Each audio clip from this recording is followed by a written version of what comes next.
नमस्कार मित्रांनो, खूप खूप स्वागत आहे तुमचं आपल्या या व्हिडिओमध्ये.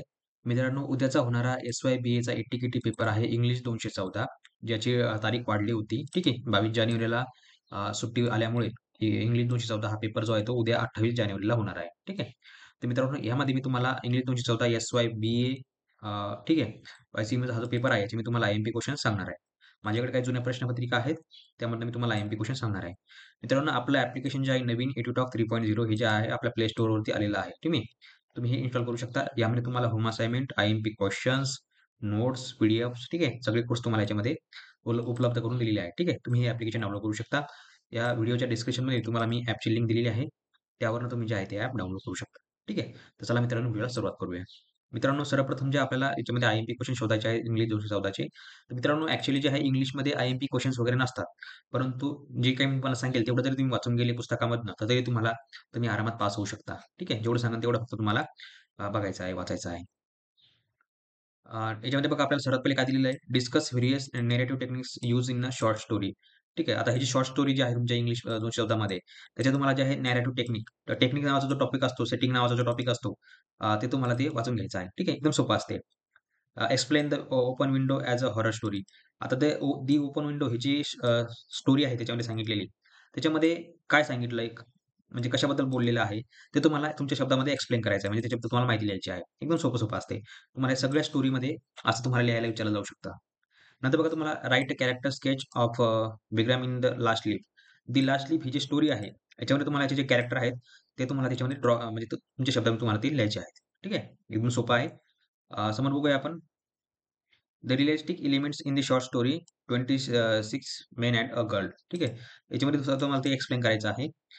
तसेच तुम्हाला इथे बघा टेक्निक आणि characterisation feels like white element. याच्या स्टोरीमधले जे काही कॅरेक्टरायझेशन आहे ते तुम्हाला लिहायचं आहे.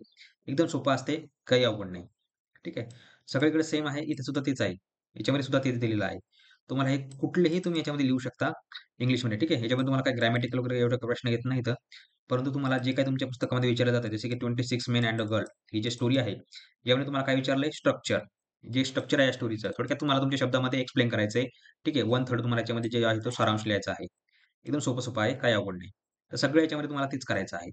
इथे देखील तुम्हाला ते सांगितलेलं आहे सगळ्या क्वेशनमध्ये. त्याच्यामुळे तुम्हाला आय-एम-पी क्वेशन्समध्ये तुमचे असे असतील, की तुम्हाला फक्त हे वाचून जायचं आहे. याच्यामध्ये जे काही तुम्हाला विचारतील, ते तुम्हाला तुमच्या शब्दामध्ये करायचं आहे. तर थोडक्यात तुम्हाला मी एक जे आहे तुम्हाला मी उदाहरण देतो. समजा याच्यामध्ये कुठलं "दी निकलेस" त्याच्यानंतर आहे अजून कुठलं सांगितलं "दी होम कमिंग" त्याच्यानंतर कुठला याच्यामध्ये "the death of a clerk surprising" ठीक आहे. नंतर आहे "द लंकेन" नंतर आहे "26 मेन अँड अ गर्ल" ठीक आहे. त्या जेवढ्या काही स्टोऱ्या आहेत, त्या तुम्हाला स्टोऱ्या वाचायच्या आहेत. एकदा का तुम्ही वाचल्या, आता कसं असते सिलेबसपेक्षा तुमच्या अभ्यासापेक्षा तुम्ही ज्या काही स्टोऱ्या वगैरे वाचता, ते तुमच्या लवकर लक्षात राहतात, बरोबर? त्यामुळे त्याच्यावर तुम्हाला कुठलाही प्रश्न विचारला, तर तुम्हाला तो सांगता येतो. तुम्हाला फक्त काय करायचंय, स्टोरी वाचून घ्यायची, मराठी, हिंदीमध्ये तुम्हाला समजून घ्यायची आहे. त्याप्रमाणे तुम्हाला उत्तर लिहायचे आहे. कॅरेक्टर, सेटिंग्ज किंवा त्याच्यामध्ये अजून कुठला प्रश्न आलेला आहे, स्पेसिफिकेशन असेल किंवा डिस्क्राईब असेल, सगळ्यांचं उत्तर सेम आहे. ठीक आहे. तर तुम्हाला ते तुम्ही तुमच्या मनाने लिहू शकता. थोडक्यात काय लिहायचं त्या स्टोरीमध्ये काय सांगितलंय, कुठले-कुठले कॅरेक्टर आलेले आहेत, ते तुम्हाला त्याच्यामध्ये डिस्कस करायचे असतात. एकदम सोपं आहे. अजिबात अवघड नाहीये. ठीक आहे. आता इथे बघा काय लिहिलंय, write outline of the story. आउटलाईनचा अर्थ काय आहे, की या स्टोरीमधून आपल्याला काय शिकायला मिळालं किंवा काय आपण त्यातून बोध घेतला, हे तुम्हाला याच्यामध्ये लिहायचं आहे. एकदम सोपं आहे. अजिबात काही अवघड नाहीये. ठीक आहे. तर याला आय-एम-पी क्वेशन्स वगैरे नसतात. म्हणजे असं नाही की मी हा प्रश्न सांगितला म्हणजे तो येईलच. यातले तुम्हाला काही प्रश्न रिपीट होऊ शकतात, परंतु इंग्लिशमध्ये असं अजिबात नसतं. कारण इंग्लिश ही सोपी भाषा असल्यामुळे तुम्हाला फक्त वाचायचं आहे, त्या संदर्भात तुम्हाला त्यामध्ये लिहायचं आहे. ठीक आहे. तर आई होप दोस्तों आपको ये वीडियो पसंद आया होगा. हे ॲप्लिकेशन जे आहे आपलं डाउनलोड करू शकता.